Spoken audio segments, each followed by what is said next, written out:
Heja, mëre edhe burri zi për grunë se shtash më kujtu.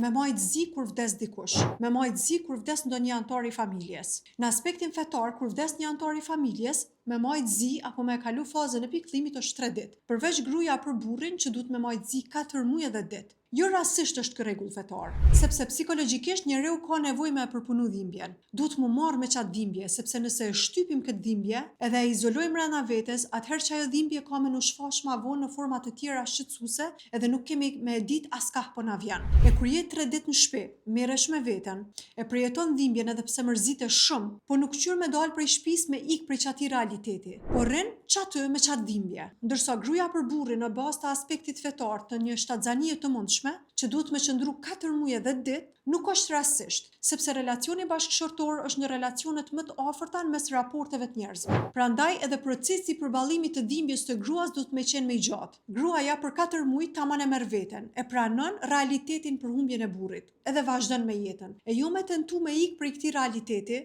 qysh na si shoqni e kemi zakon, e mandej na krijon konflikte me veten e besa edhe me tjerë, se nuk dim çka mi bo që asoj dhimbje mrena vetes e hajde t'i gjuhna dikujt.